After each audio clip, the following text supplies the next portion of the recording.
todos.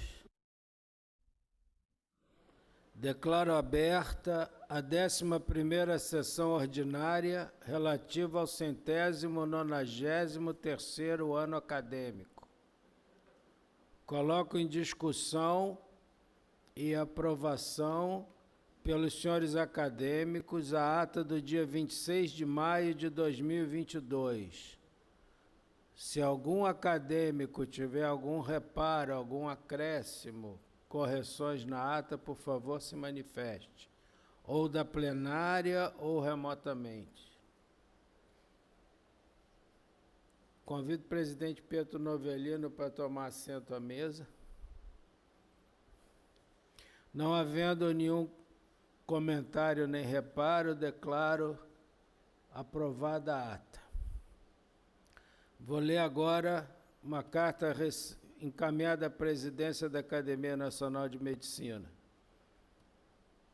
Ilustríssimo senhor presidente da Academia Nacional de Medicina, acadêmico Francisco Sampaio.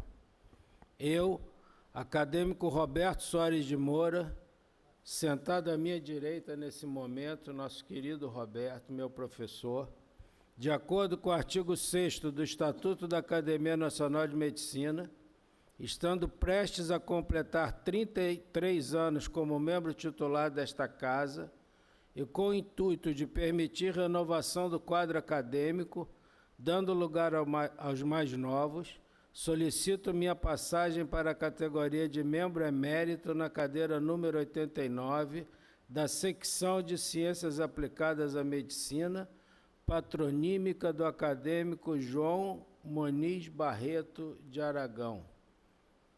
Cordialmente, acadêmico Roberto Soares de Moura, membro titular, cadeira 89, seção de Ciências Aplicadas. Dessa maneira, nesse momento, declaro aberta por 90 dias a vaga da cadeira número 89, ocorrida pela passagem a emérito do nosso querido acadêmico Roberto Soares de Moura.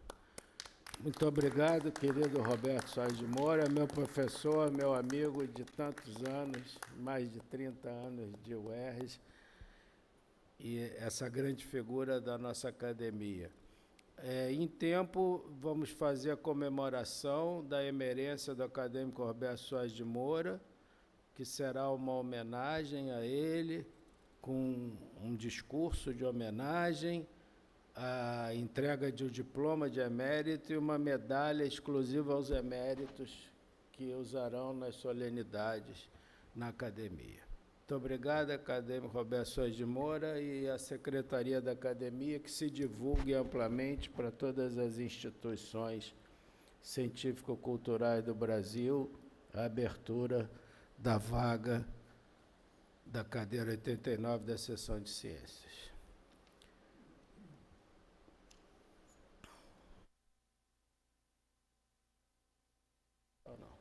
Passo agora...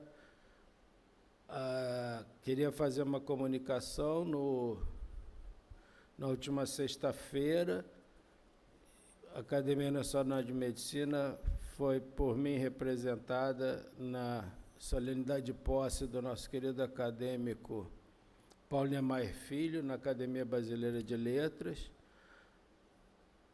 Tive a honra de ser chamado à mesa, junto à presidência da academia, e também teve conosco lá, muito bem representando a nossa casa, nosso ex-presidente, querido Pietro Novelino, que também circulou muito bem por lá, representando muito bem nossa casa, além do ex-presidente Rubens Belfort e de diversos outros acadêmicos. Não sei se o acadêmico Pietro Novelino quer falar alguma palavra.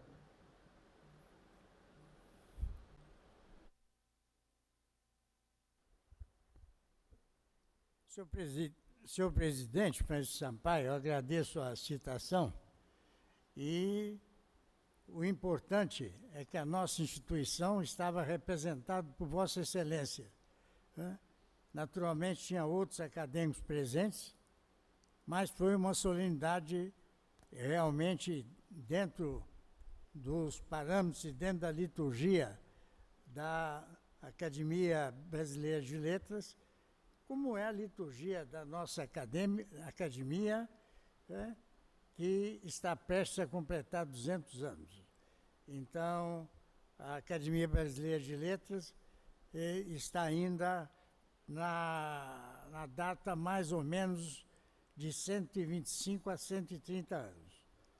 Mas, de qualquer forma, senhor presidente, foi um prazer grande, inclusive, Vossa Excelência me transportando, no bom sentido, ao seu lado, e da nossa primeira-dama, doutora Flávia, que teve a gentileza, evidentemente, de nos conduzir até lá.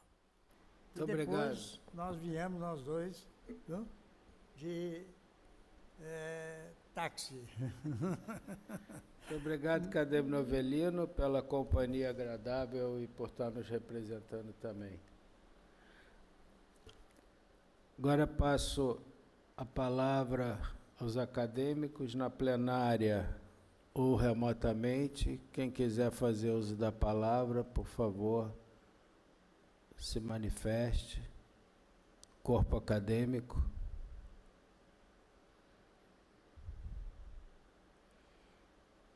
Não tendo nenhum acadêmico, então, querendo fazer uso da palavra, vamos dar continuidade ao simpósio Adolescência, Vulnerabilidades e Potencialidades, gentilmente organizado pelo nosso acadêmico José Augusto Messias.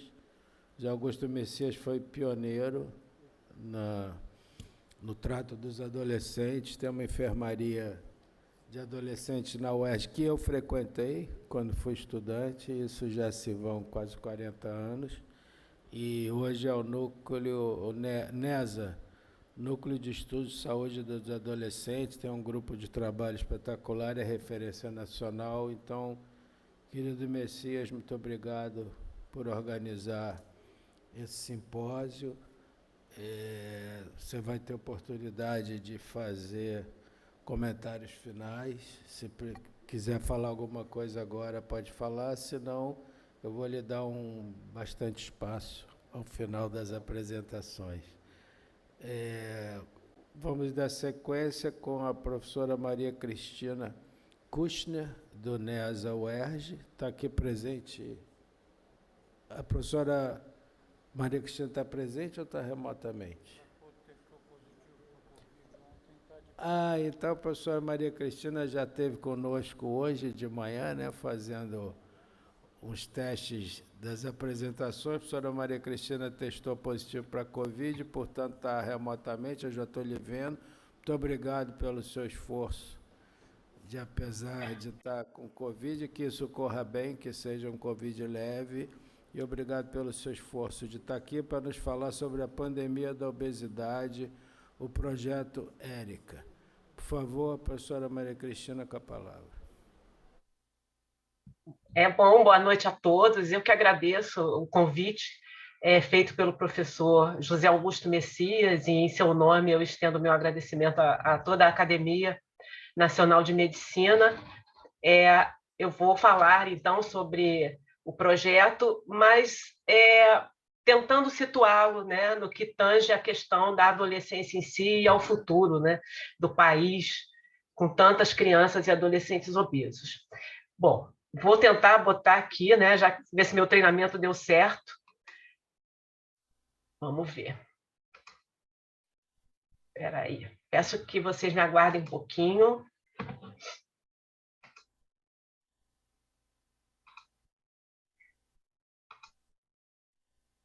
Eu fui bem treinada e tudo. Vamos lá.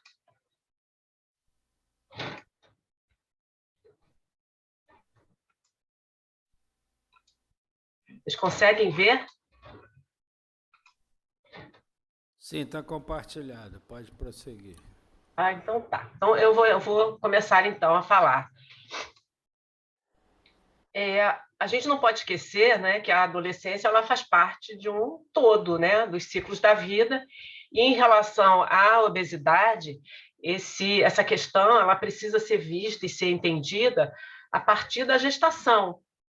A gente sabe, né, que os bebês que nascem com desnutrição intraútero são bebês que têm maior chance de desenvolver doença crônico-degenerativa na idade adulta. Então, todo cuidado deve ser feito, deve ser tentado sempre um pré-natal de boa qualidade, levando em consideração a saúde da mãe e do bebê.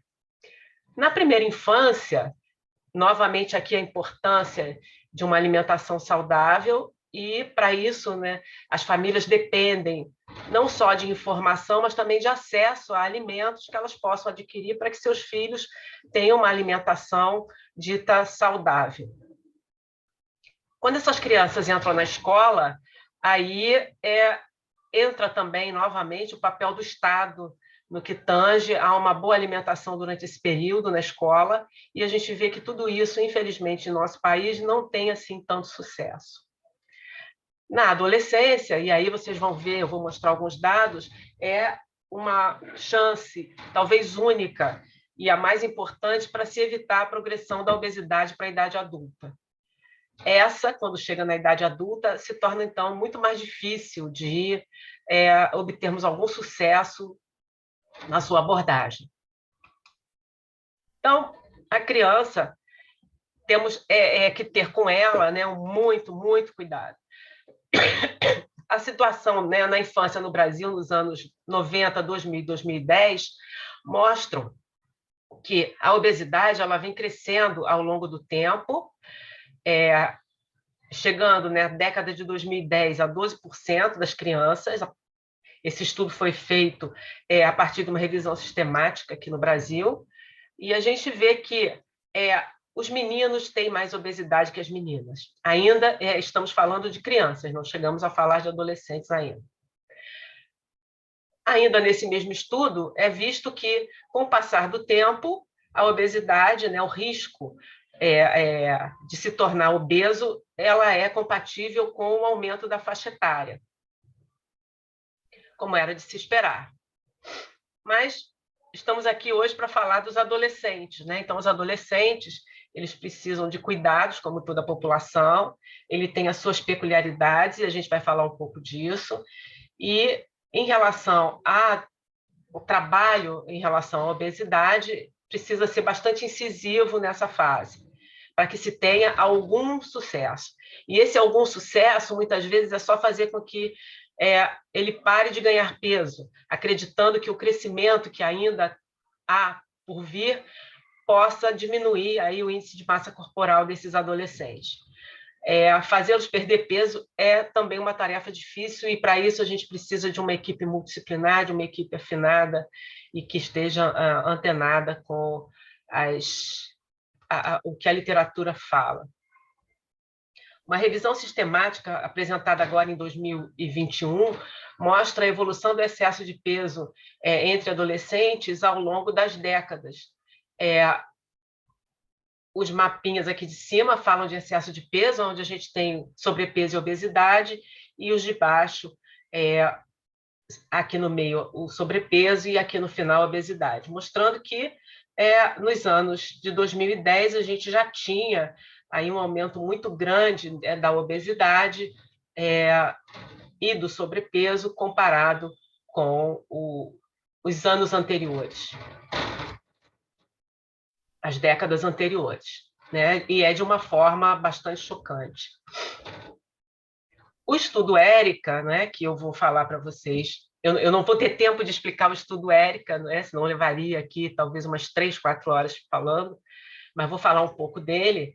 Ele nos mostrou que, no Brasil, o excesso de peso entre adolescentes ele passa de 25%, tanto em meninos como em meninas, e que a obesidade, principalmente nos meninos, ela chegou a quase 10%, sendo que o sobrepeso passa de 15%.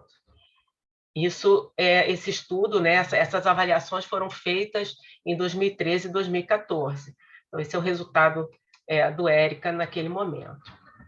Em relação à síndrome metabólica, nós estudamos no ERICA a partir da circunferência da cintura elevada, e usamos um critério bastante conservador e encontramos uma prevalência de 2,3% na população geral. Sendo que, quando a gente analisava os obesos, nós vimos que essa prevalência da síndrome metabólica ia 21,3%. Isso, para nós, médicos de adolescentes e pediatras, é uma verdadeira tragédia. Isso quer dizer que, além de ser obeso, os adolescentes já têm 3 fatores de risco associados, quando, na verdade, por ser ainda a idade tenra da vida, né, do ciclo da vida, o ideal é que não tivesse nenhum, quanto mais 3. Então, 21% entre os obesos é muita coisa, é assustador. Em relação à prevalência dos componentes da síndrome metabólica, que, na verdade, é o que mais nos interessa enquanto médicos que atendemos adolescentes, é entender a prevalência dos seus componentes, né? Eu não quero ter 3, na verdade, eu não quero ter nenhum. Mas eu aqui, através do estudo ERICA, eu já sei que o principal, né, o componente mais prevalente foi o HDL, a circunferência da cintura também bastante prevalente, e, é claro, como era de se esperar, a glicose sendo a menor nesse período. Vocês desculpem eu ter que passar com uma certa rapidez, que senão não vai dar tempo. Em relação à pressão arterial, lembrando que essa pressão arterial a gente não pode caracterizar como doença, hipertensão, mas a gente pode caracterizar como níveis pré-hipertensão e hipertensão. No Brasil como um todo, nós encontramos 9,6%. É claro que, para caracterizar a doença, eu precisaria avaliar essa pressão mais 2 vezes em momentos diferentes. Quando avaliamos adolescentes obesos, a prevalência de hipertensão ou de pressão arterial elevada subiu muito para 28,4%. E é isso que a gente vê na nossa prática no NESA. Muitos adolescentes com pressão arterial elevada. O ERICA também nos mostrou qual é a prevalência dos fatores associados aos lipídios, né? As dislipidemias. Então, a mais frequente delas foi o HDL baixo, seguido do colesterol aumentado e depois dos triglicerídeos. E aqui, divisão por região. Em relação à prevalência de diabetes e pré-diabetes, no ERICA, nós encontramos uma prevalência de pré-diabéticos somados com diabéticos tipo 2 em torno de 22%. Levando-se em consideração que a amostra do ERICA foi uma amostra complexa, quando a gente expande essa amostra, dá conta de que aproximadamente 203 mil adolescentes têm diabetes tipo 2 e 1.460.000 a gente pode caracterizar como pré-diabéticos.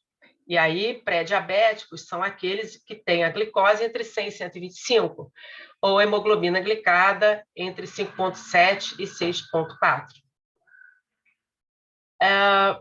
E vimos, né, que o risco aumenta bastante para aqueles que têm circunferência da cintura aumentada, o risco de desenvolver as disglicemias, né, como agora estão sendo chamadas. Mas podemos observar que esse risco, né, de desenvolver diabetes ou pré-diabetes, ele foi diminuído, ele foi pequeno na área rural, dando conta que o estilo de vida, o tipo de alimentação das áreas urbanas e metropolitanas causam a saúde, né, mal à saúde dos nossos adolescentes. O ERICA ele foi um estudo que envolveu o Brasil inteiro. Nós trabalhamos em todas as capitais, mais o Distrito Federal, em parceria com universidades privadas, universidades públicas, a imensa maioria universidades federais. A única exceção foi a PUC do Paraná, mas todo o resto foram universidades públicas. E, em alguns locais, nós armazenamos sangue. No Ceará, nós armazenamos em Brasília, no Rio de Janeiro, no Rio Grande do Sul. Esses adolescentes eles tiveram um questionário maior, dando conta de que precisávamos armazenar o sangue deles. É claro, precisaria de uma autorização para o armazenamento, etc., e um detalhamento maior de como encontrá-los depois. Aqui no Rio de Janeiro, o sangue está estocado no Instituto Nacional de Cardiologia. Então, a partir daí, a nossa ideia era desenvolver uma coorte, sabendo que uma coorte nessas condições no Brasil ela é super difícil de ser desenvolvida, tendo em vista que é uma população extremamente aberta, com mobilidade e perda, né, de possibilidade de encontrá-los. E foi isso que aconteceu, né? O ERICA, né, essa parte da coorte do ERICA foi desenvolvida, então, entre 2018 e 2019, nas capitais onde nós tínhamos sangue estocado. Essa parte, no Rio de Janeiro, foi desenvolvida no NESA, né, os pesquisadores do ERICA ocuparam as dependências do NESA para receber agora esses adolescentes e ex-adolescentes, porque, na verdade, a média de idade deles agora era maior, já estavam em torno de 20, 21 anos, e a gente observou que a maioria dos que vieram eram as mulheres, eram as meninas. Em relação à cor da pele, não houve uma grande diferença na vinda desses adolescentes agora adultos. Falando, então, da coorte ainda, com dados bastante preliminares, né, eles não foram ainda devidamente trabalhados, a gente observa que, em relação ao tabagismo, houve um aumento, infelizmente, do uso do tabaco em Brasília e no Rio. Também houve, na verdade, houve aumento em todos, mas muito mais em Brasília e no Rio. Então, fica aí um sinal de alerta para lembrar que as políticas públicas anti-tabagismo precisam ser retomadas o mais urgente possível. Em relação à pressão arterial elevada, nós observamos que, com exceção de Porto Alegre, a pressão arterial elevada foi maior do que o que encontramos na linha de base, que está aqui em vermelho. Então, na coorte, esses adultos jovens, mais adultos jovens estavam hipertensos. O transtorno mental comum foi também um dado estudado, e eu trouxe aqui, embora fuja, né, um pouco da questão obesidade, porque o sofrimento psíquico em adolescentes ele não é desprezível. E nós encontramos isso no estudo transversal do ERICA, quando nós fizemos a nossa busca em 2013 e 2014, e estamos vendo que agora ele se mantém aumentando de uma maneira que chama até a nossa atenção bastante, uma vez que o transtorno mental comum ele encontra-se aumentado tanto nos homens como nas mulheres, e como era esperado, esse sofrimento ele é mais comum nas meninas do que nos meninos, e em todos eles houve aumento. Em relação ao excesso de peso, aqui também a gente observa que houve um aumento também importante dos, agora que voltaram, obesos, em relação à linha de base. Mantém-se aí tanto o aumento do sobrepeso como o aumento da obesidade em todas as capitais, né? Porto Alegre, Rio e Brasília, onde eles foram onde a gente já tem esses resultados. Então, dando conta exatamente do que a gente já sabe, né? Se nada for feito, a possibilidade de o adulto jovem já se tornar mais obeso é uma verdade. Então, o que nós sabemos hoje em relação ao adolescente, né? Para nós, interessa saber o que vai acontecer com a população à medida que ela atravessa os seus ciclos da vida, mas nós, como médicos de adolescentes, temos aqui uma preocupação muito importante também com o agora, como é a vida deles. E hoje eles estão sofrendo. Hoje a gente está vendo que os adolescentes estão aumentando tanto em número, se tornando muitos adolescentes obesos, mas também na sua qualidade da obesidade, cada vez mais obesos, ou seja, o índice de massa corporal cada vez maior. Lembrando também que esses adolescentes não fogem do padrão normal de um adolescente, eles também estão em puberdade, eles também estão se desenvolvendo, eles também estão precisando se relacionar com seus pares, com a sua família, com toda a tempestade de novidades que vem aí na adolescência, e eles são, digamos assim, têm mais dificuldade, muitas vezes, para passar essa fase, porque muitos apresentam problemas de relacionamento seríssimos, e a gente vê isso muito na nossa prática no ambulatório. A gente viu isso no ERIC através do questionário de transtorno mental comum, e sabemos também que a inserção no mercado de trabalho para esses adolescentes e adultos é sempre muito mais difícil, tendo em vista que a gente ainda tem aquela política, agora menos falada, mas claro que ela existe, da aparência, né, no que tange a inserção no mercado de trabalho. Não vou agora falar muito das questões clínicas, porque eu acho que é do conhecimento de todos. Então, hoje, esses adolescentes, eles já são obesos mórbidos, eles são hipertensos, eles são diabéticos tipo 2, ou têm resistência insulínica, ou são dislipidêmicos. Tudo isso aqui nós consideramos, quando estamos lá na epidemiologia, como fatores de risco. Mas quando a gente está diante de um adolescente, isso aqui já é doença.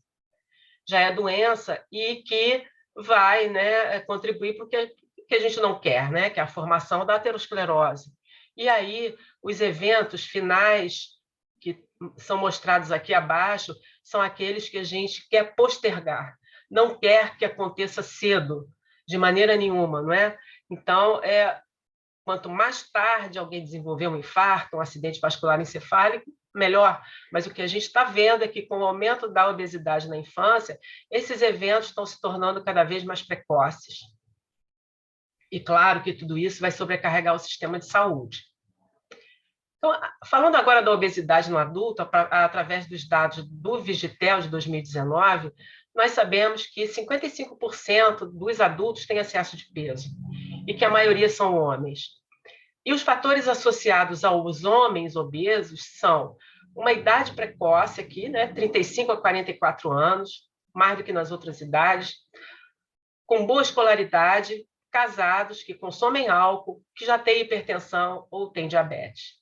E entre as mulheres, os fatores associados à obesidade são as que se autodeclaram pretas, com a idade entre 45 e 54 anos, casadas, relatam beber bebida alcoólica e também são hipertensas e diabéticas. Ou seja, esse é o retrato do que nós temos hoje em relação aos adultos. Preocupa bastante, porque essa obesidade, as consequências da obesidade estão acontecendo cada vez mais cedo na vida desses adultos. Aqui, como exemplo de procedimentos relacionados à revascularização do miocárdio por doença cardiovascular, falando somente de internação no Brasil, a gente observou, né, os custos hospitalares em 2019 e 2021 e a mortalidade hospitalar desses indivíduos na faixa etária de 20 a 40, 40 a 60 anos, em 2019 e 2021. E a gente observa que não é uma mortalidade desprezível de maneira nenhuma para essa faixa etária e que ela vem aumentando, né? Aumentou em 2 anos. Eu quero deixar aqui registrado que esses dados foram coletados pelo meu amigo Bernardo Tura, do Instituto Nacional de Cardiologia, para esta apresentação. O estudo de coorte brasileiro mais importante, conhecido, que envolve nascidos vivos, é o estudo de Pelotas, que eu acredito que todos vocês tenham já ouvido falar. Então, o estudo de Pelotas, a partir da coorte de nascidos vivos de 82, vem estudando o comportamento de várias doenças, de várias morbidades, de várias condições desses indivíduos, e esse estudo aqui deu conta da prevalência, né, do risco que você tem de se tornar obeso, uma vez que você tenha sido um adolescente obeso e se encontre agora obeso. Então, esse risco ele é bastante elevado, em torno de 11,5%, e não se distancia muito, né, quando o indivíduo foi sempre obeso. Desculpe, aqui esse primeiro é sobrepeso, de quando ele sempre teve sobrepeso. Diferentemente de quando você tem a obesidade na infância e consegue fazer ainda com que ele não ultrapasse a adolescência com obesidade. Se ele deixa de ser obeso na adolescência, ele consegue chegar à idade adulta, tem mais chance de chegar à idade adulta sem a obesidade. E aqui embaixo, 14% é o risco de uma adolescente que tem obesidade e mantém essa obesidade na idade adulta. Então, se aproximando muito daqueles indivíduos que sempre foram obesos, desde a mais tenra infância. Então, a gente diz por isso que a adolescência ainda é um motivo de se tentar fazer alguma coisa. Então, falando aqui um pouquinho do passado, né, da história dessa inserção desse tema no nosso NESA, na década de 90, nós começamos a observar um aumento da obesidade de adolescentes com pacientes e de adolescentes com hipertensão. Então, nós resolvemos juntar esses adolescentes em 2 ambulatórios separados, em 2 dias de atendimento, e depois eles foram juntados. No final da década de 90, início dos 2000, nós tivemos a parceria do professor Moisés Sclô com a gente, em alguns projetos pequenos que mandamos para a FAPERJ, e demos continuidade, então, ao desenvolvimento desse programa. Em 2008 e 2019, surge, então, o edital do ERICA, para que fosse feito, então, um estudo relacionando obesidade e síndrome metabólica entre adolescentes.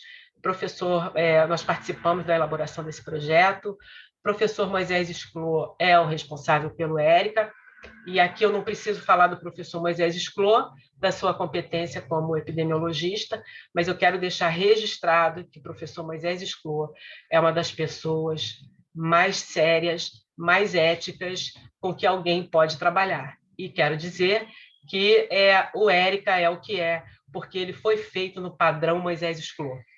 Nada saía sem que ele desse o seu aval, o seu selo de qualidade. Então, aqui, Moisés, ficando grande parte do tempo nos Estados Unidos, a Kátia Bloch, da UFRJ, levou o projeto ERICA aqui adiante, junto conosco. Enquanto isso, no NESA, o programa, né, passou, então, a ser ressuscitado, digamos assim, e ele existe até hoje, é um ambulatório onde são atendidos adolescentes com obesidade e suas consequências. Em 2013 e 2014, fizemos o estudo transversal, né, o ERICA, como vocês conhecem, e agora a gente está trabalhando na coorte do ERICA. Do ERICA saíram vários trabalhos, inúmeros, porque são 27 estados, né, mais o Distrito Federal, que têm acesso, que podem trabalhar os dados do ERICA. Então, se vocês forem no PubMed e colocarem ERICA, vocês vão ver uma infinidade de trabalhos já publicados, mas relacionados ao nosso tema de hoje, não é? Que é o que vai acontecer com esses adolescentes que são obesos na idade mais tenra, né? Como é que eles ficarão como adultos? A gente tem dois trabalhos sendo feitos nesse momento, né? Um é sobre hipertensão no adulto a partir dos dados do ERICA, a partir de modelos estatísticos, é uma tese de doutorado lá da UFRJ, e o outro é a predição de diabetes, é uma dissertação de mestrado que está sendo desenvolvida no Instituto Nacional de Cardiologia. Era isso que eu gostaria de falar com vocês. Eu não sei se eu passei do tempo. Infelizmente, eu não pude aprofundar, né, em nada, porque senão extrapolaria demais o tempo que nós temos aqui. Mas é importante que fique claro, né, a importância de se prevenir sempre a obesidade, mas lembrar que a adolescência ainda é o tempo onde a gente pode fazer alguma coisa, e que não só do ponto de vista do médico ou da equipe multidisciplinar em seu consultório, em algum serviço de saúde, mas sim através de políticas públicas sérias, voltadas para esse problema, que realmente não teremos como suportar, em termos financeiros, o tratamento e a qualidade de vida desses adultos jovens. Muito obrigada. Obrigado, professora Maria Cristina. Passou 6 minutos, sim, mas eu dei uma tolerância, porque nós estamos bem de horário, e eu vou aproveitar para fazer algumas questões nesse momento, antes que mude para outro tema. Mas uma questão muito genérica, e me chamou a atenção, isso me chama a atenção há muito tempo, pode parecer pueril, mas eu queria saber o que é adolescente. E a senhora depois falou aí, não sei o quê, o ex-adolescente. Então, a pergunta é bastante objetiva. Pois é, eu sempre que.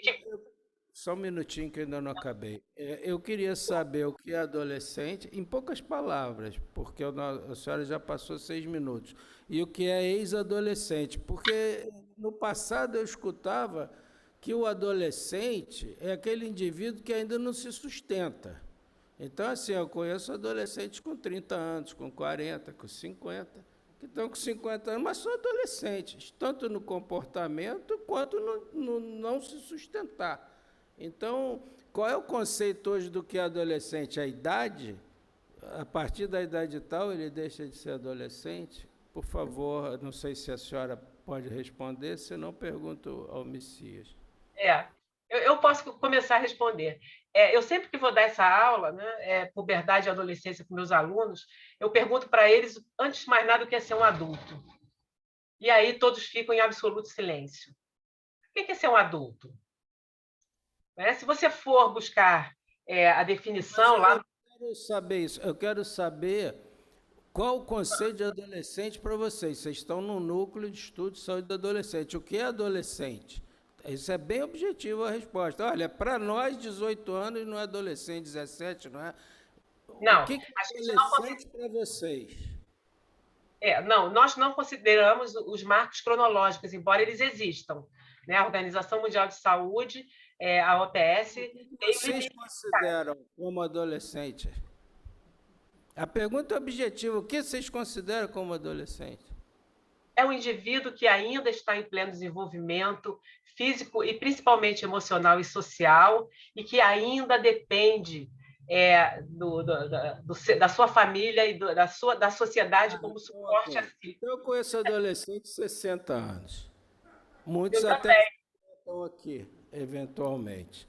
Obrigado. Eu vou fazer mais uma pergunta em relação à pandemia, porque uma coisa que me preocupou muito quando eu falei com o Messias é que eu queria que fizesse um link forte entre esse simpósio, as redes sociais e a pandemia. Então, eu vou perguntar, a senhora falou de transtorno mental comum, vocês têm alguns dados, o que aconteceu com isso nesses 2 anos de pandemia? Porque parece que os dados apresentados foi antes, depois, o que aconteceu com esse transtorno mental comum e a pandemia?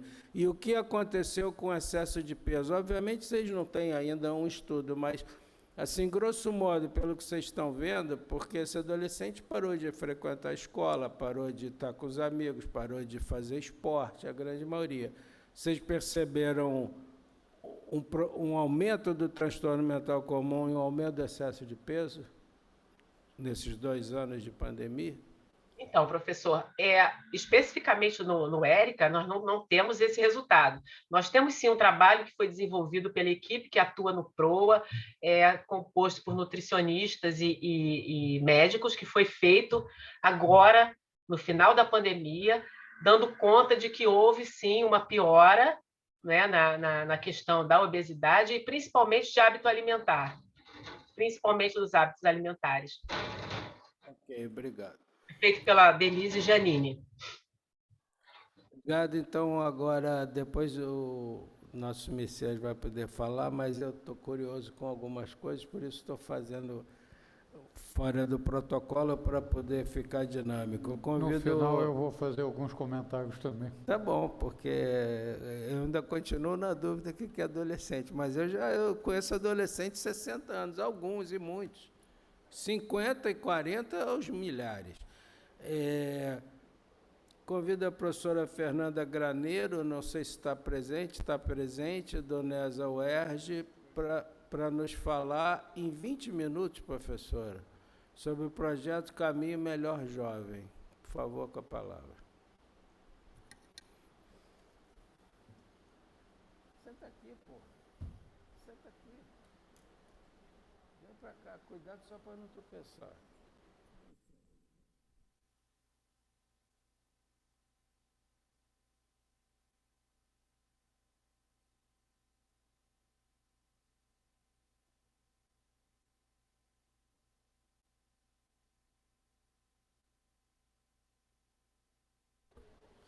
Boa noite a todos e todas.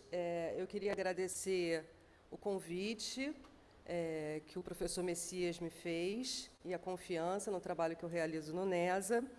E aí, pensando um pouco na temática desse simpósio, né, em que a gente está olhando para a adolescência e para a juventude como uma fase de potências, mas de vulnerabilidades. Algumas pessoas falam em desafios e também possibilidades. A gente decidiu trazer a apresentação desse projeto, que foi um projeto que o NESA desenvolveu em parceria com o governo do Estado durante 3 anos. Antes de tudo, eu queria dizer do lugar que eu estou falando, né? Eu sou assistente social, trabalho no NESA desde 94, ou seja, toda a minha trajetória profissional é na saúde do adolescente, e hoje coordeno já há algum tempo a atenção primária do NESA. A atenção primária do NESA, ela se diferencia da atenção primária da estratégia da saúde da família, como por exemplo, né? A gente funciona basicamente com o trabalho de formação de recursos humanos, tanto da UERJ quanto pós-graduandos, e a gente tem um trabalho muito forte, que é uma trajetória da universidade, da UERJ em especial, com o trabalho de extensão. Então, a nossa atenção primária, hoje, ela é um grande berço dos trabalhos de extensão desenvolvidos no Núcleo de Estudos da Saúde do Adolescente. Então, eu queria apresentar para vocês um pouco desse trabalho, desse projeto que a gente desenvolveu, que é Caminho Melhor Jovem. Era um grande projeto do governo do Estado, na época de 2014, mais ou menos. Esse projeto foi de 2014 a 2018. Todos devem lembrar, foi o período em que as UPPs, né, as unidades de polícia pacificadora, estavam sendo implementadas nos territórios de favela, e existia um clamor da sociedade civil e também dos profissionais que atuam junto a essa população adolescente, jovem, que o Estado também entrasse com um braço social, né? Essa é a grande discussão que até hoje permanece, hoje já com a falência das UPPs, de que o braço social não foi o suficientemente investido dentro das favelas. E hoje restou apenas as UPPs, que não cumprem a sua função final, que é de trazer a possibilidade de que outros serviços atuem dentro dos territórios de favela. Bom, nós recebemos a coordenação do Caminho Melhor Jovem no NESA, fazendo uma solicitação de que a gente pudesse, enquanto núcleo de estudos, receber todos os adolescentes que fossem contemplados pelo Caminho Melhor Jovem. A estrutura do Caminho Melhor Jovem é contribuir para a inclusão social produtiva e para a autonomia de jovens de 15 a 29 anos, que vivem em áreas com as unidades de polícia pacificadora. Então, esse projeto, a intenção dele era entrar em vários territórios de favela, que existiam polícia pacificadora, colocar as suas equipes, né, dentro desses territórios, fazendo planos individuais de autonomia para adolescentes e jovens, entendendo com esses adolescentes e jovens de cada território de favela o que eles precisavam para seguir do ponto de vista do ganho da autonomia. E eles buscaram, dentro do governo do Estado também, inserir outros parceiros, como, por exemplo, a FAETEC, a Secretaria de Educação, de Esporte e Lazer, e entenderam que o NESA da UERJ seria o braço da saúde. Então, eles vieram com uma proposta de que a gente, através de recursos, que o projeto tinha bastante recurso, que a gente pudesse, durante o período que o projeto acontecesse, receber no NESA todo adolescente e todo jovem que fosse atendido pelo projeto. A gente fez uma contraproposta, né, entendendo que esse projeto precisava deixar um legado dentro dos territórios. Não adiantava a gente inchar o nosso serviço com um monte de profissionais e que, quando o projeto acabasse, os territórios iam continuar desguarnecidos de profissionais que estão capacitados e se sentem confortáveis para atender adolescente. Então, nós fizemos uma contrapartida e apresentamos um projeto com 3 linhas de atuação. Tem um delayzinho entre o que a gente está falando e o que está aparecendo ali. Será que vai agora? Vai, né? Bom, no início, quando eles chegaram para a gente, o objetivo deles era entrar em 21 territórios de favela, né, durante o período que o projeto acontecesse, e atingir cerca de 40 mil jovens em de 21 a 25 territórios de favela. Não passou. Está paradinho. Bom,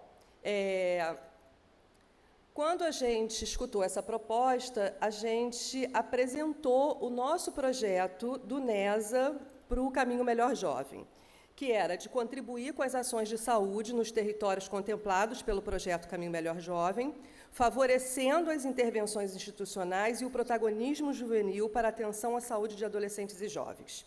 Então, a gente entendia que cada entrada do Caminho Melhor Jovem dentro de um território de favela, a gente precisava formar profissionais que estivessem habilitados e sensíveis para a temática da adolescência e da juventude, e aí não só profissionais de saúde, né, porque esses jovens e esses adolescentes invariavelmente apresentam demandas que extrapolam os cuidados da saúde. Você precisa ter uma rede intersetorial para que você possa, de fato, fazer a promoção de saúde. Então, a gente pensou, né, em trabalhar com adolescentes e jovens do território e com jovens universitários. A gente trouxe esses jovens da universidade para dentro do projeto, profissionais da atenção básica, da rede intersetorial e tutores, conselheiros e articuladores, que eram 3 terminologias de profissionais do projeto Caminho Melhor Jovem que ficavam dentro dos territórios de favela. Passou? Bom, isso eu já falei um pouquinho, né, que o nosso objetivo era contribuir com a proteção social dos territórios, né, sensibilizando os profissionais para atenção integral à saúde de adolescentes e jovens e valorizar a participação juvenil. E a gente desenvolveu 3 linhas de atuação. Uma linha era um curso chamado Eixos Estruturantes para Atenção Integral à Saúde de Adolescentes e Jovens. Esse curso, cada vez que o projeto entrava num território, como, por exemplo, Borel, esse curso era oferecido para os profissionais que atuam no entorno do Borel, ou seja, atenção básica, escola, conselho tutelar, enfim, a rede intersetorial. A gente, paralelo ao curso oferecido para os profissionais, com 100 vagas para cada território, nós tínhamos também a proposta das oficinas para os jovens dos territórios. Essas oficinas era coordenada pela Carmen, e ela é designada como de jovem para jovem. O que é isso, né? A gente já falou aqui em apresentações que antecederam a minha, da importância que os jovens têm na relação com os pares, né? Que muitas das vezes é muito mais fácil a gente trocar conhecimento com os nossos pares do que com um profissional adulto. A gente queria, com esse movimento, que os jovens dos territórios pudessem ser impactados com a sua presença na universidade.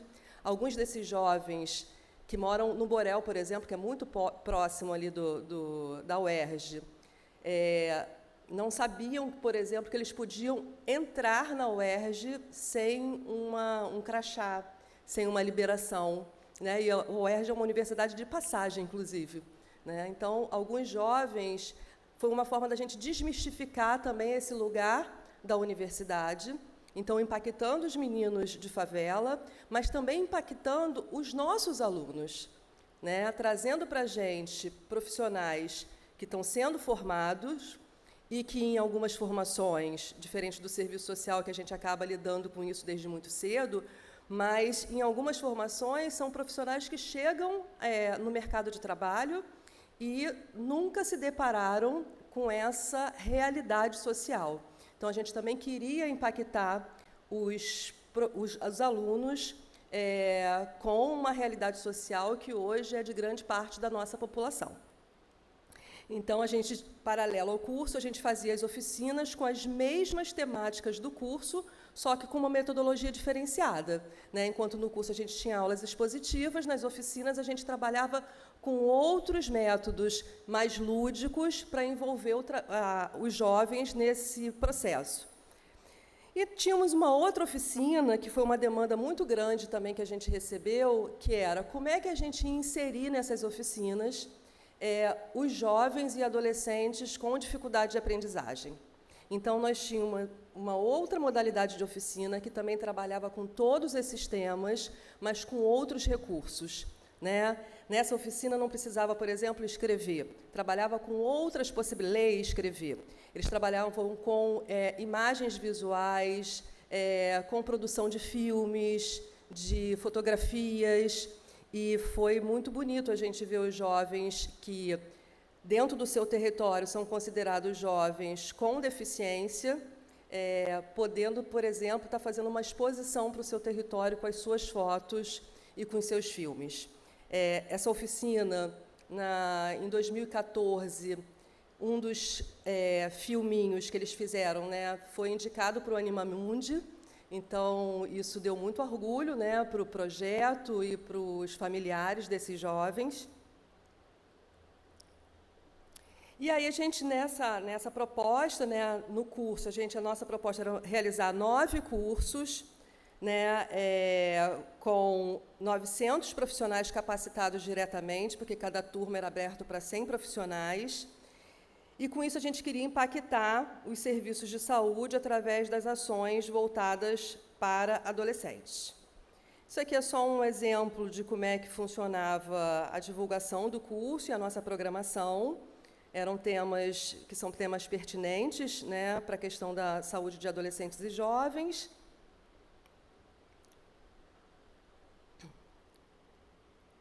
Esse delay, às vezes, atrapalha, né, porque eu estou falando e a imagem não está aparecendo.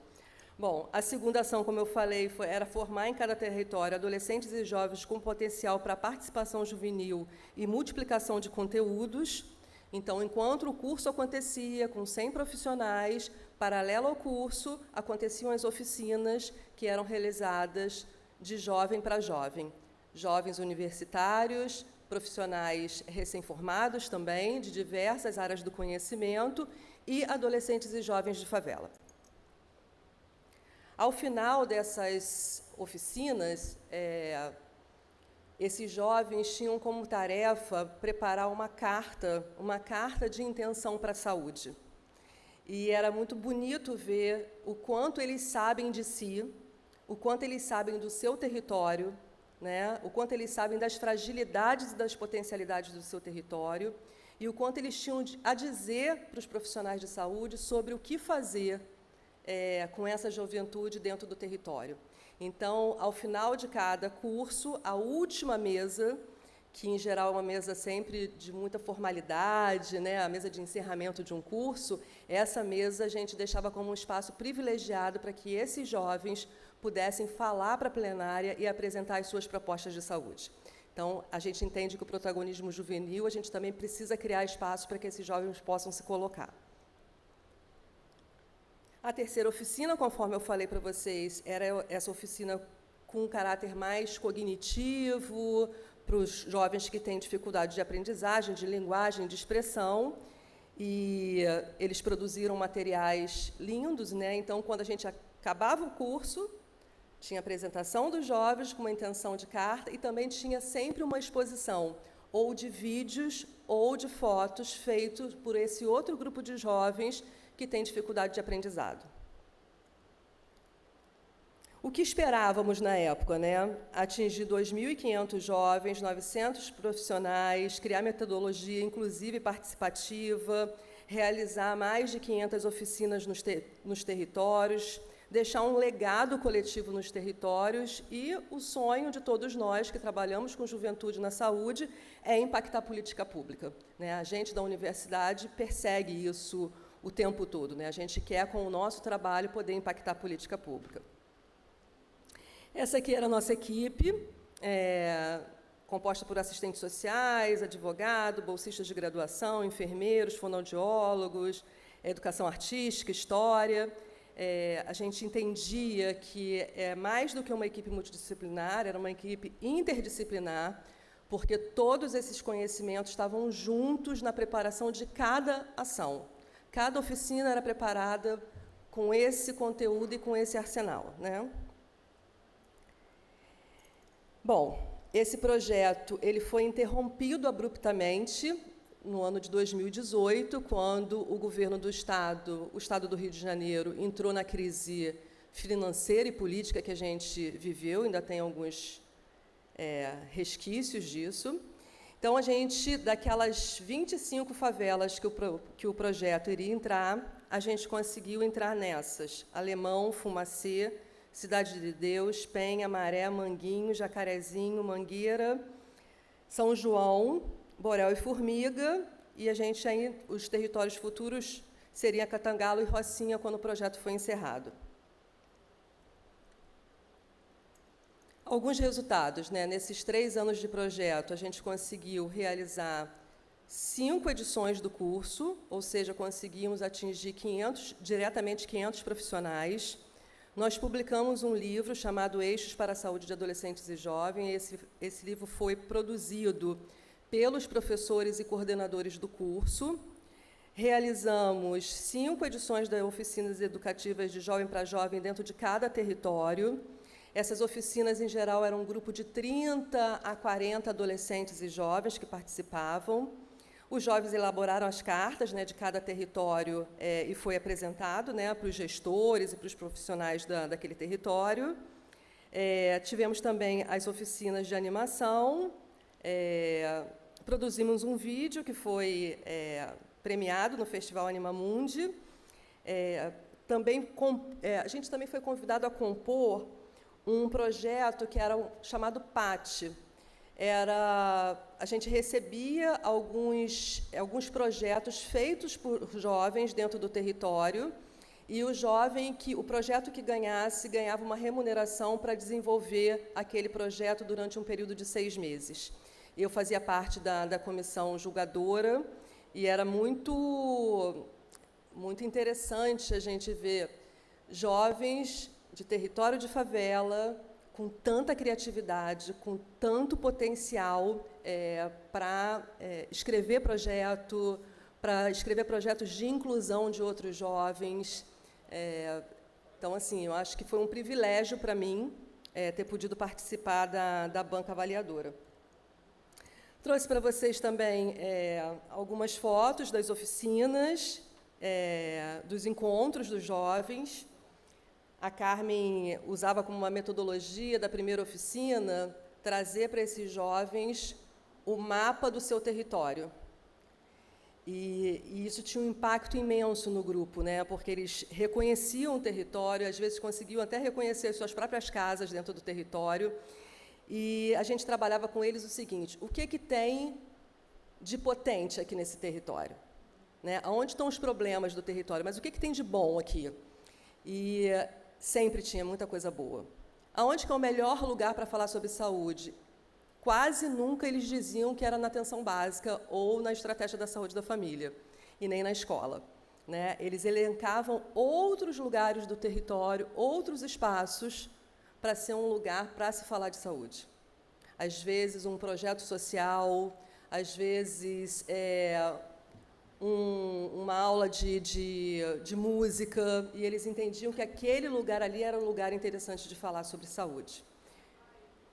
Oi? Baile, né? Enfim. Professora Maria Cristina, professora Fernanda, a senhora tem 1 minuto para concluir. Estou encerrando, vou mostrar só fotos. Até porque, assim, vivenciar um projeto como esse, por mais que a gente tente apresentar para quem está assistindo, mas tem uma filigrama nessa história, tem umas emoções, tem uns retornos que os jovens dão para a gente, que é privilégio de quem está lá na frente fazendo esse trabalho. Então, eu quis trazer um pouquinho aqui das fotos, da certificação dos alunos, da exposição das fotografias, das aulas. o nosso professor Messias, sempre apoiando o nosso trabalho. A gente conseguia lotar os auditórios da UERJ. Depois desses 2 anos fortes de pandemia, dá até uma emoção olhar um auditório tão lotado, mas a gente passou 5 edições lotando esse auditório. Isso aqui é a oficina de Obrigado, professora aprendizagem. Fernanda, seu tempo está esgotado. Eu que agradeço. Muito obrigada.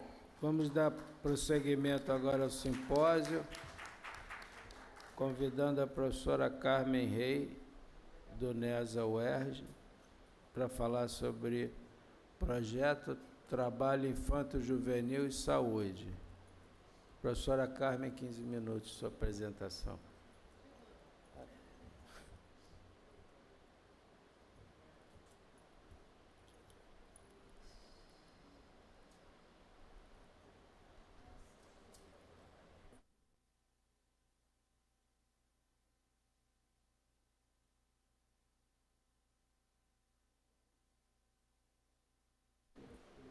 Tá ótimo.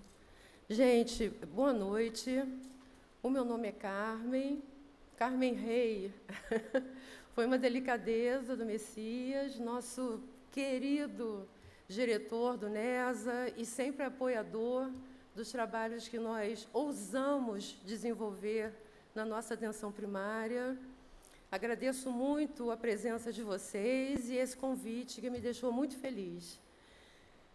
Eu sou assistente social do NESA há 30 anos e tive a honra e o privilégio de construir, junto com outros profissionais do NESA, um trabalho direcionado para, inicialmente, adolescentes trabalhadores e, com o tempo, nós também incluímos as crianças trabalhadoras. Quero começar a minha apresentação dizendo que esse não é um tema novo na história do nosso país. As crianças e adolescentes pobres sempre trabalharam nesse país.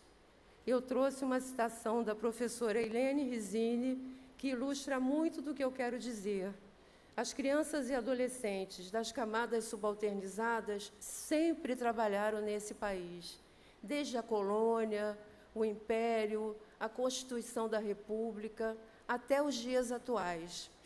Para seus donos, no caso das crianças escravizadas da colônia e do Império, para os capitalistas do início do processo de industrialização no Brasil, como ocorreu com as crianças órfãs, abandonadas ou desvalidas a partir do final do século XIX, para os grandes proprietários de terras como Boias Frias, nas unidades domésticas de produção artesanal ou agrícola, nas casas de família e, finalmente, nas ruas, para manterem a si e as suas famílias. Portanto, nós temos uma longa história de utilização da força de trabalho infanto-juvenil no nosso país. Mas o que nós temos de novidade nessa sociedade contemporânea brasileira?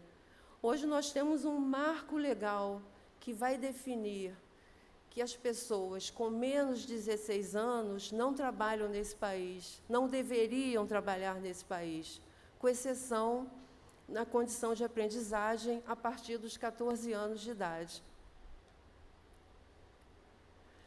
Tudo que eu vou dizer para vocês aqui hoje, gente, é fruto de muitas reflexões, com uma equipe muito grande. Eu sou apenas a representante dessa equipe aqui nessa noite. Todo esse trabalho foi construído pela Carla Pepe, que é historiadora, pela Carmen Frois, que é médica do trabalho, pela Jussara Veiga e pela Suiana Barker, que são psicólogas.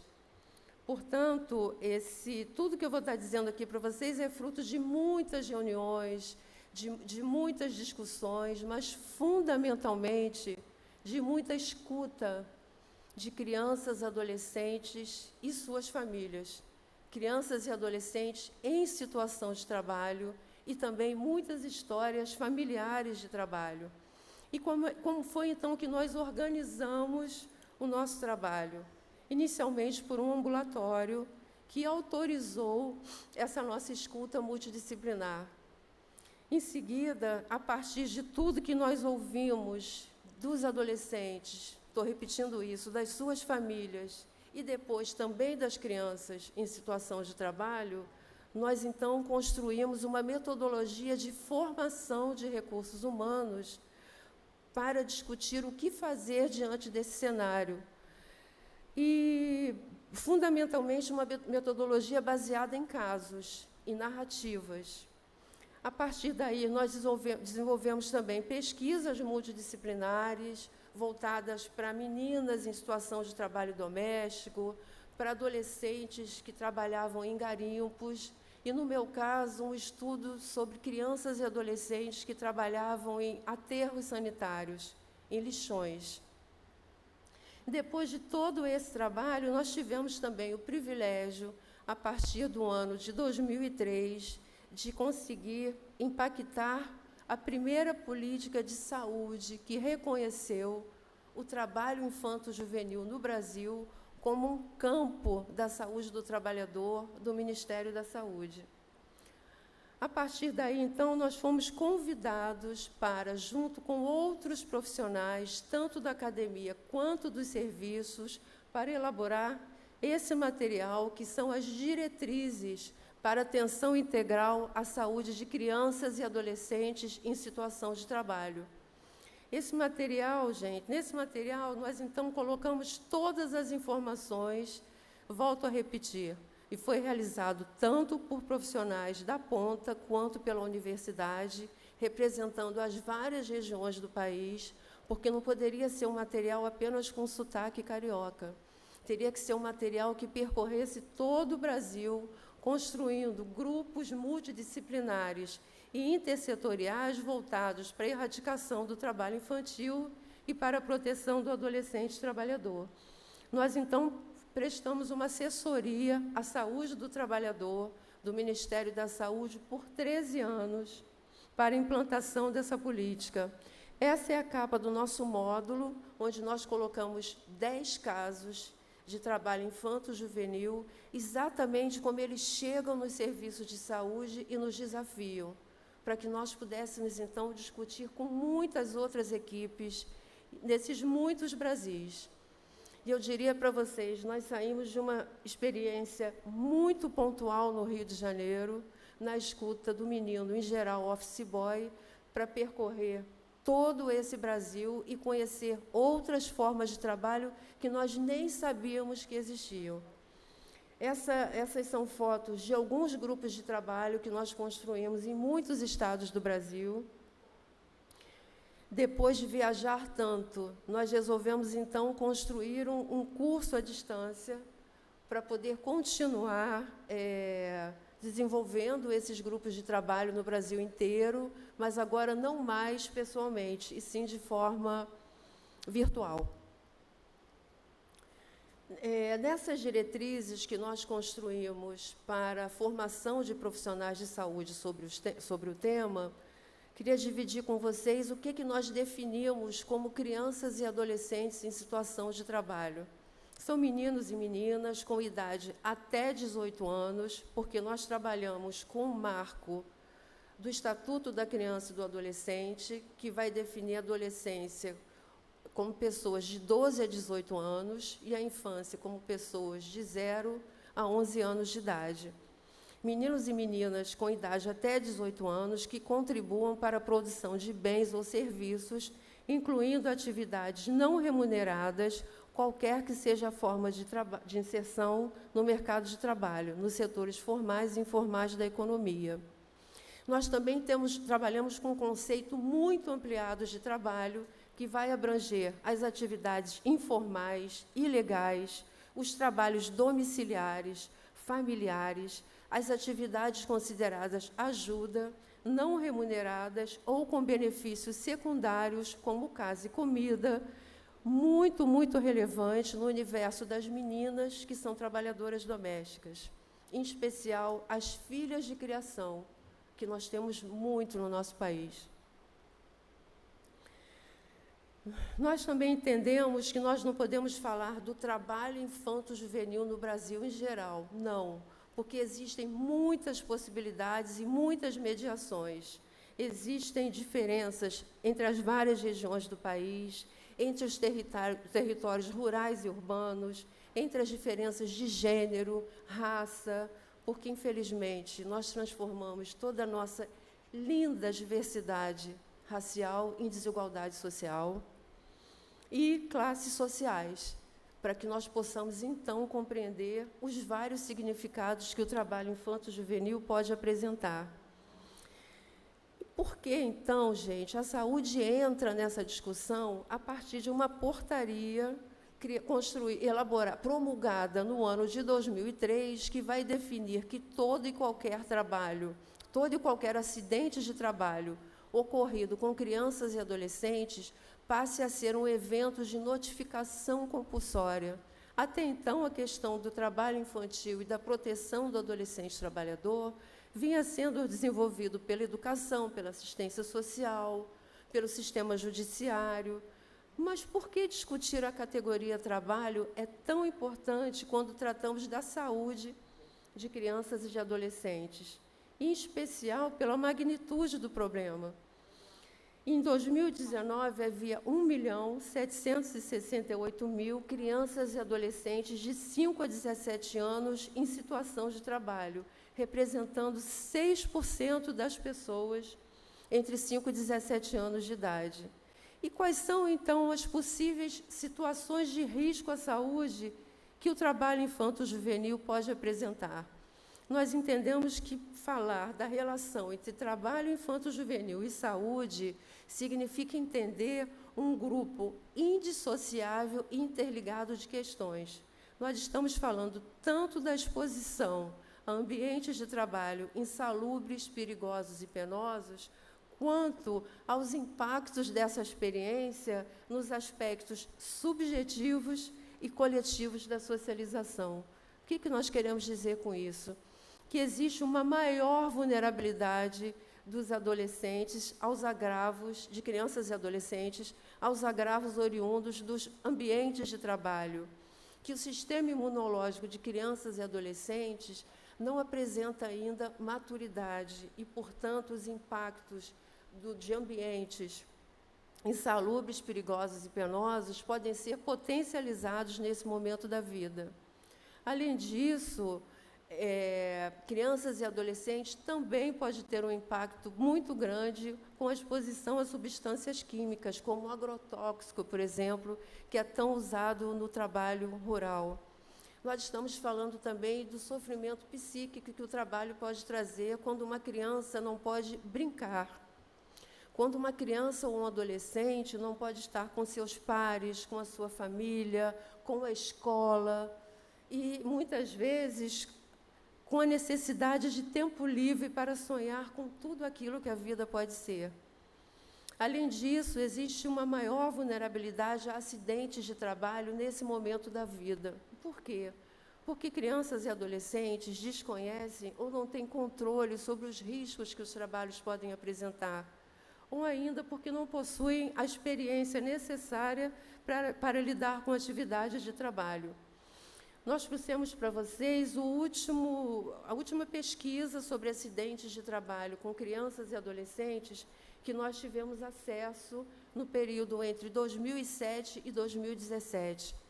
Quando nós começamos esse trabalho, com relação a esses dados, nós tínhamos um traço, com exceção do Rio Grande do Sul, que já tinha um sistema de informações para acidentes de trabalho com crianças e adolescentes.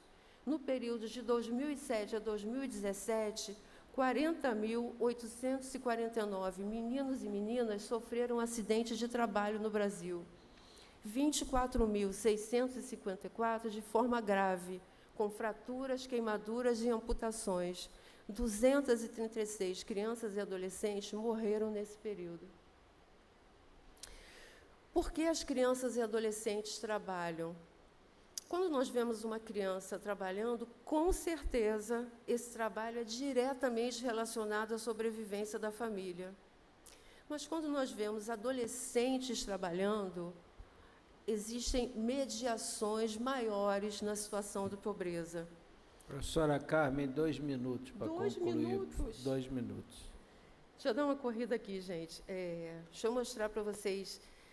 Nós falamos o tempo todo de situações de risco à saúde, mas queria dizer para vocês também que os adolescentes buscam nesse trabalho pertencimento, identidade, visibilidade social, esperanças, direitos e oportunidades. Portanto, nós precisamos cuidar para que esse trabalho seja protegido e educativo. Vou precisar correr bastante. Essa aqui é a ficha de notificação de acidentes de trabalho com crianças e adolescentes, que não está aparecendo ali, e hoje nós podemos, quando nós começamos esse trabalho, nós só tínhamos a possibilidade de notificação de acidentes. Hoje existe uma ficha de violência onde nós podemos notificar a experiência de trabalho infantil como uma forma de violência e nos anteciparmos a que essa criança ou esse adolescente sofra um acidente. Queria falar muito da relevância da atenção primária como um lugar de muita importância para a identificação desse trabalho infantil no território. Quero dizer que é um problema grande demais, que cabe à saúde, à assistência social, à educação, conselho tutelar, às promotorias da infância e da juventude. E quero dizer para vocês que a saúde se refere ao principal direito humano, o direito à vida. E esse direito não permite flexibilizações. Muito obrigada e desculpem não ter respeitado o tempo. Muito obrigado, professora Carmen Rey. Convido agora, na sequência, o doutor Eduardo Jorge Custódio da Silva, neurologista da UERJ, do NESA, para falar de adolescentes e mídias sociais. Doutor Eduardo, com a palavra. Olá a todos, boa noite. Professor Messias, muito obrigado. Seu nome, agradecendo à academia a oportunidade de estar aqui com vocês. Vou falar talvez do tema mais focado aqui, que seria a pandemia dentro da pandemia, quer dizer, a utilização de mídias sociais por adolescentes. No meio da pandemia, a gente sabe que esse processo cresceu muito. Então, falar sobre adolescência e mídias sociais. Vou tentar correr aqui para pegar dentro do tempo de vocês. E, rapidamente, só aproveitando que a professora Heloísa já falou, para falar de mídias sociais e do adolescente, falar rapidamente do cérebro do adolescente. Então, a Loló já falou de... Perdão, Loló, professora Heloísa, perdão. Muitos anos, outra intimidade que acontece isso. Nós temos um sistema, um balanço, que todo neurologista é apaixonado, pelo sistema límbico e o córtex pré-frontal. Provavelmente é isso que nos diferencia dos outros animais. Então, quer dizer, a capacidade de pensar, tudo é um balanço entre as nossas emoções e a nossa capacidade de julgamento, sendo bem restrito.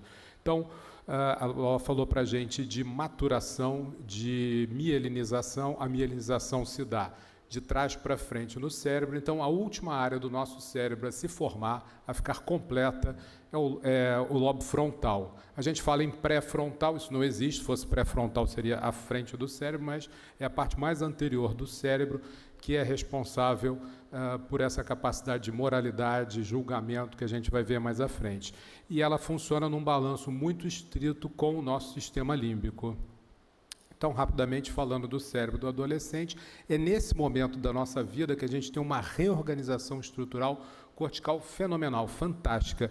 A gente sabe que neurônio, hoje em dia é um pouquinho diferente de 30 anos, o neurônio tem alguma capacidade de replicação, mas o que é mais importante é a capacidade de organização neural, é o que leva a nossa inteligência, a capacidade de comunicação entre os neurônios. Então, dendritos e sinapses vão se comunicando, eles vão se refinando durante toda a infância e no período da adolescência acontece uma explosão nisso.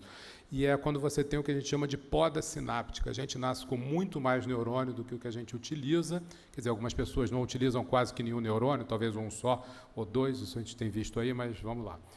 Mas aí a gente tem uma coisa chamada poda sináptica. Então, essa neuroplasticidade que é específica dessa faixa etária, ela vai refinar, vai funcionar e vai tornar o que nós seremos no futuro, como adultos, de uma forma geral. Pegando isso, quer dizer, a adolescência é um processo biosocial, a puberdade, que às vezes há uma certa confusão, é um processo de idade, é um processo metabólico, então, até tirando dúvidas aqui anteriores, diferenciando puberdade de adolescência.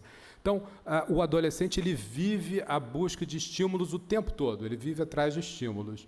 Então, e ele não tem ainda um córtex frontal, pré-frontal definido. Então, algumas imagens, algumas mensagens que a gente fala no dia a dia do chega por hoje, eu preciso me concentrar, tem que prestar atenção na aula ou nessa apresentação desse cara aí, não está muito definido nessa faixa etária. E a gente tem uma frase, a professora Heloísa também falou, a gente só utiliza dessa forma com o carro, é muito motor e muito pouco freio nessa faixa etária. Então, a gente tem essa questão dessa modelação neural.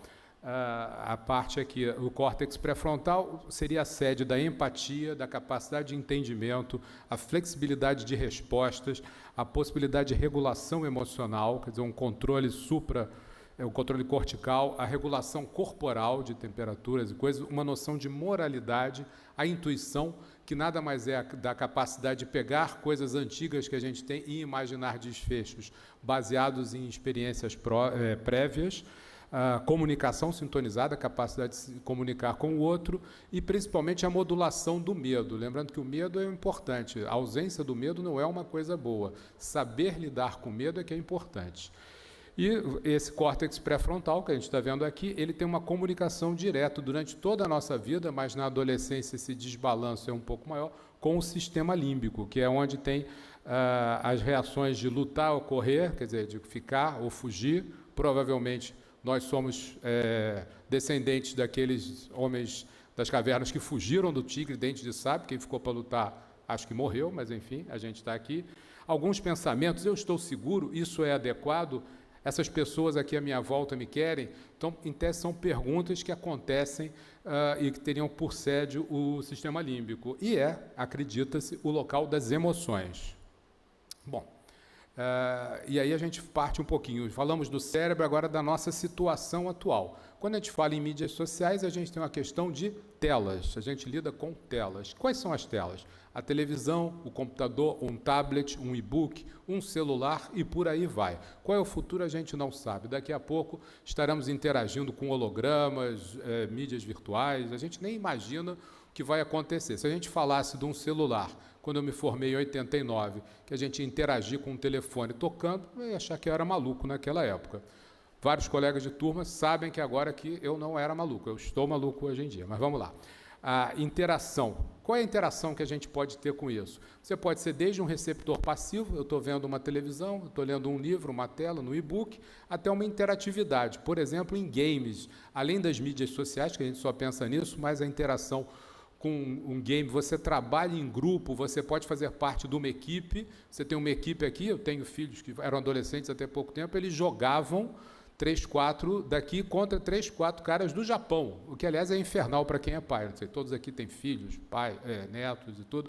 Quer dizer, o cara daqui está jogando com o cara do Japão, e isso não para, porque quando lá é dia, aqui é noite, quando lá é noite, aqui é dia, isso não para. A internet é uma loucura por isso, essa conexão. E o conteúdo é variável, desde um entretenimento puro, normal, um sitcom, uma novela, qualquer coisa, tem um conteúdo educativo que a gente pode ter, informativo, ou um conteúdo danoso, um conteúdo distorcido, por exemplo, uma fake news, pornografia, deep web, quantas coisas que nós, adultos, as crianças e os adolescentes estão passando agora com relação a isso. Aí, de um pouquinho de situação atual, a gente tem um tipo de pesquisa, que é o TIC Kids Online, que é feito pelo .br.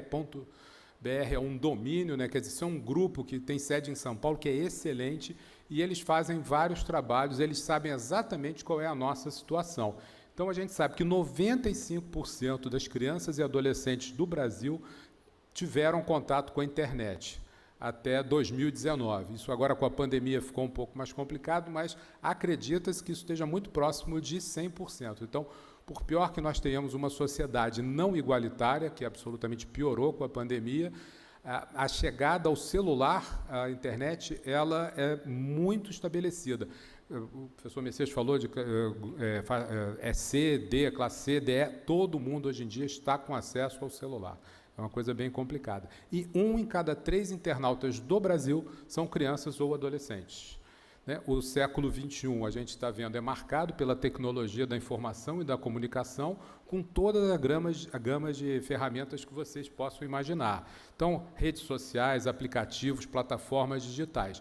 E isso, a gente sabe, que vem invadindo, é uma pandemia que invadiu o adolescente de uma forma geral, e isso piorou muito com a pandemia do coronavírus. As crianças ficarem em casa, a gente tem uma normativa, faço parte da Sociedade Brasileira de Pediatria, que até 2 anos de idade o uso de telas deve ser 0. E aí você deve ter meia hora, até 4 anos, todo um escalonamento. Só tem que em 2019 a gente escreve um documento chamado Menos Telas e Mais Vida, e em 2020 vem a pandemia. Então, para você ver uma avó no Canadá, você tinha que entrar pelo Zoom. Para você ter aula, você precisou da internet, você precisou das telas. Então, deu um trabalho desgraçado. 2019 a gente passou escrevendo, aí veio o vírus de Wuhan e acabou com o nosso trabalho. Mas, enfim, a gente tem que sobreviver assim. A gente é brasileiro e não desiste nunca. E uma coisa importante no adolescente, a gente viu da rapidez, da necessidade dele, do estímulo, da estimulação. O rápido acesso e a curta latência entre você clicar e ter uma resposta, você ter um like, você ver o duplo Vzinho azul, isso é muito genial para um adolescente. Então, assim, uma criança, mas principalmente o adolescente. Então, você tem a mídia social com um potencial de criar uma dependência enorme. E essa dependência não é só dos adolescentes, também dos adultos. Todos nós aqui, enquanto eu estava ali, eu mesmo utilizei a internet 2 vezes, os professores aqui também, os colegas ali da frente, todo mundo olhou pelo menos uma vez o celular. Todo mundo ou quase todo mundo. E aí a gente fala em dependência digital. Isso é uma coisa nova, é uma doença nova que está entrando agora até no DSM-11, mas isso piorou muito com a pandemia. E o que é essa dependência? É a busca incessante pela utilização da internet. E eu só queria lembrar a vocês o seguinte, a dependência da internet passa exatamente pelos mesmos grupos de neurônios, pelos mesmos neurotransmissores relacionados à dependência de drogas, dependência de jogos, dependência de sexo, compulsão por compras, é a mesma coisa, tudo liga com mecanismo de recompensa, e que num cérebro em desenvolvimento está muito mais, muito mais sensível a esse tipo de alterações. E lembrando, a utilização de equipamentos, nós já temos trabalhos com ressonância funcional, eles aumentam muito a liberação de dopamina, que é o hormônio da recompensa. Então, assim, você sabe, você está utilizando e você tem um like, você vai... Tanto que a gente vai ver mais à frente, não tem o like, depressão, tem o like, felicidade. No CID-11, eles ainda não conseguiram colocar dependência à internet, por questões políticas, mas já conseguiram colocar uma coisa chamada game disorder, dependência de jogos. Tem até uma lei na Coreia que é proibido ficar até um determinado ponto em jogos. Você teve casos de adolescentes que usavam fraldas, se alimentavam só de comida industrializada para não sair da frente do computador. Usavam fraldas, sondas eles ainda não aprenderam, mas fraldas eles já utilizavam. Ficavam 36 a 48 horas. Teve 2 casos de morte na Coreia do Sul, então por isso fizeram uma lei com relação ao uso disso. Então, o que faz parte desse CID de Game Disorder? O aumento da prioridade do jogo sobre qualquer atividade diária, de família, escola, mesmo trabalho supervisionado, coisas do gênero. A falta de controle sobre esse jogo, o início, duração, frequência, interminável, contexto, a criança quer jogar, está numa festa, está no batizado, está no velório, quer estar jogando. A continuação ou o aumento do uso, apesar das consequências negativas. Não importa o castigo. Gente, eu sou neuropediatra. Eu já vi 2 vezes crianças falaram, me bate, mas não me tira o celular. Uma criança de 6 anos, uma criança de 7 anos.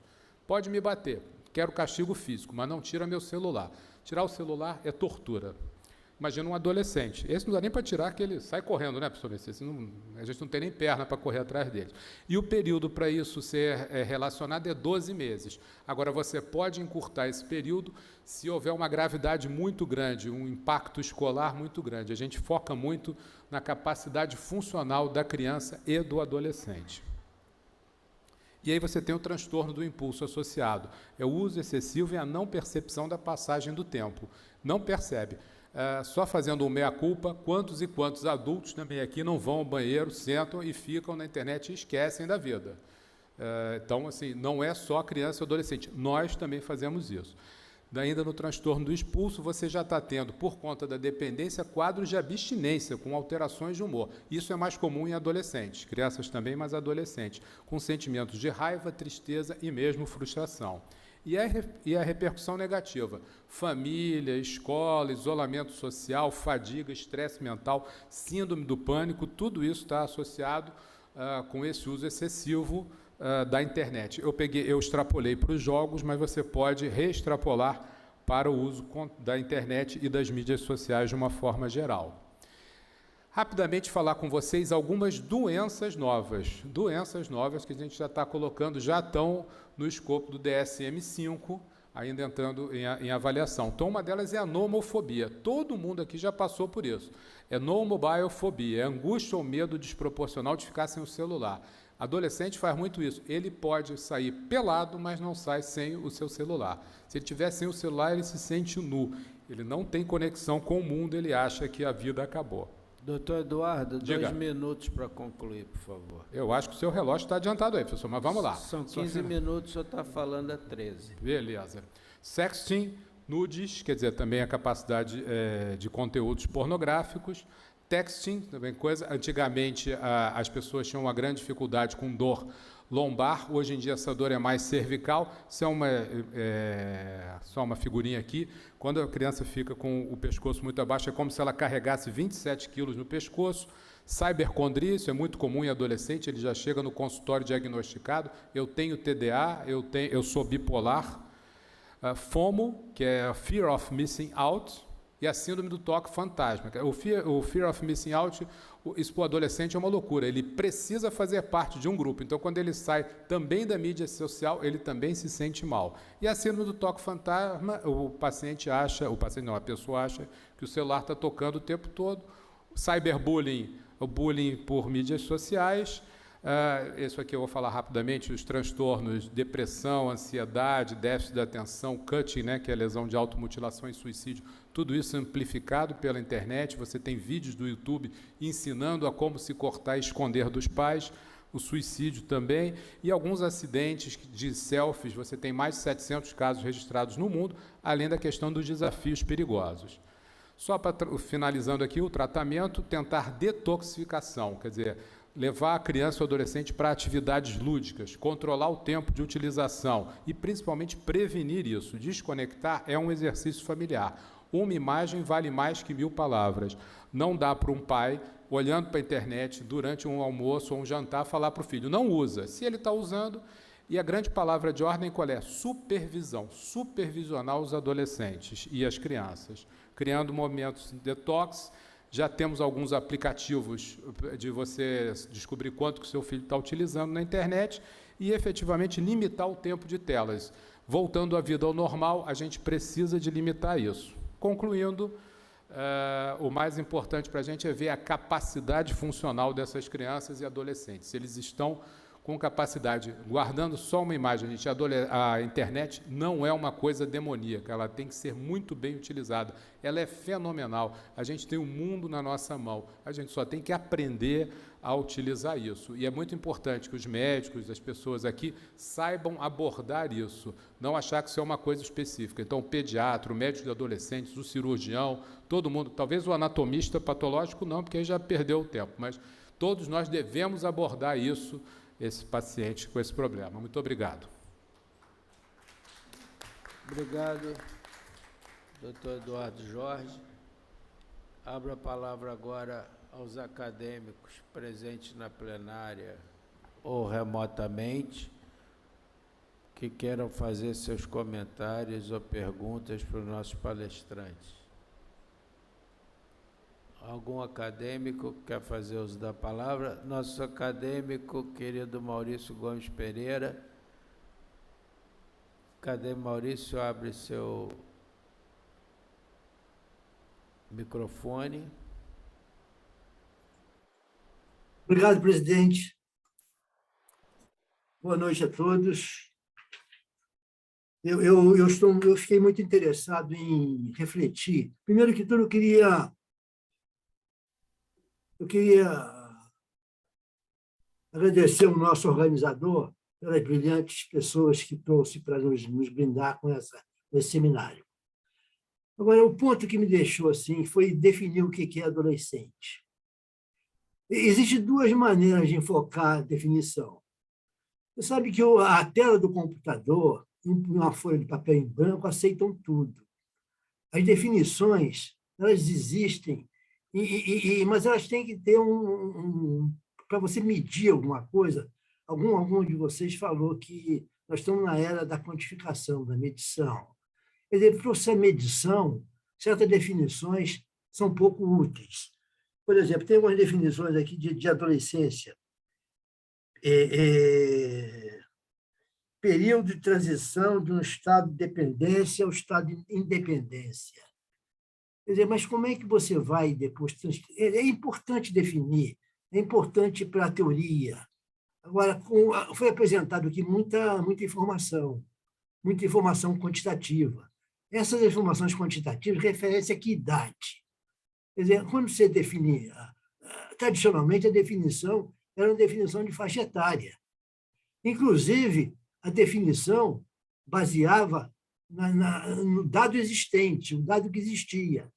Os dados tradicionais, eles apresentavam para você, se você fazer uma série histórica, você não consegue fazer uma série histórica de mortalidade, por exemplo, de 12 a 18 anos, porque os dados são apresentados de 10 a 14 e 15 a 19. Então, um pouco da definição, ela tem uma definição teórica que é muito útil e tem essa definição prática em função do tipo de dado que você tem, porque nós, médicos, nós não temos acesso a produzir informação. A gente utiliza a informação disponível na internet. E essa tem suas limitações. Cada base de dados tem uma forma de apresentar os dados, a não ser que você vá no microdado e refaça aquilo tudo. Mas isso é exceção. Essa é a ideia que eu queria deixar transparecer. Obrigado, acadêmico Maurício Gomes Pereira. Mais algum acadêmico remotamente quer fazer uso da palavra? Algum acadêmico presente na plenária? Então, vamos agora ao nosso organizador, acadêmico Zé Augusto Messias, fazer seus comentários.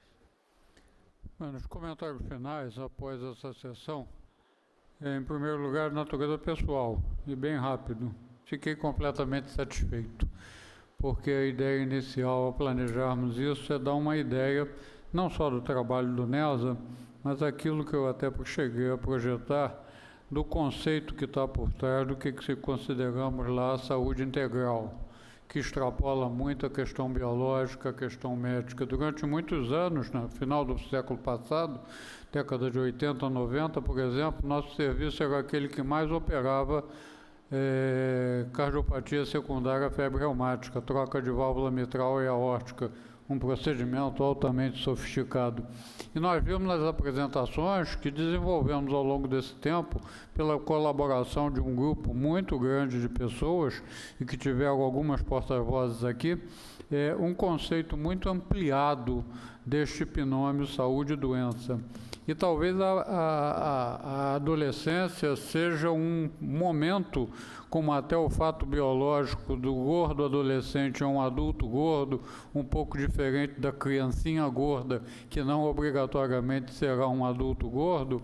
A adolescência, como bem explicou o Eduardo Jorge, a poda sináptica que vem após a exuberância da proliferação sináptica é um bom momento de se transmitir a esses jovens alguns conceitos que, sob o ponto de vista ético, moral, comportamental, seja mais outro paradigma que queiramos usar, e eu acho que o caminho melhor jovem e a saúde do adolescente trabalhador bem demonstram isso, a capacidade que temos de interferir, de criarmos adultos responsáveis que permitam um futuro melhor do que a gente já olhou para trás e ainda vivemos com essa enorme desigualdade que talvez seja um pano de fundo para tanta tragédia, tanta coisa ruim que ainda acontece no nosso país.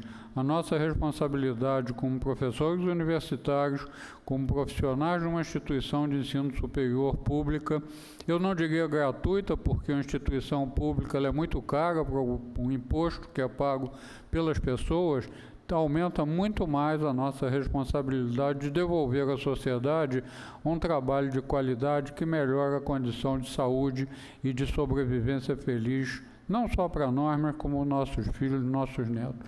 Eu fico muito satisfeito por ter visto e ouvido, como eu costumo brincar no português errado, essa sessão de hoje que mostrou um trabalho extremamente competente dos muitos profissionais que passaram e passam pelo LENSA e que fazem ele ainda um serviço que nos dá muito prazer de trabalhar. Eu agradeço muito ao professor Francisco Sampaio, como presidente da academia, de ter permitido que nós façamos essa programação e desenvolvêssemos essa atividade nesse período da tarde do dia 2 de junho de 2022. E como a maioria de vocês sabem, talvez tenha sido um dos melhores presentes de aniversário que eu fiz, que aniversariei agora 2 dias atrás, no dia 31 de maio, rodando um Windows 7.3, ainda com razoável qualidade. Muito obrigado a todos, e eu passo a palavra ao nosso presidente para as formalidades de praxe da sessão ordinária da academia. Muito obrigado a todos. Obrigado, acadêmico Messias. Parabéns pelo seu aniversário. Que bom que você considerou isso um bom presente. A Academia Nacional de Medicina, sua casa, fica feliz.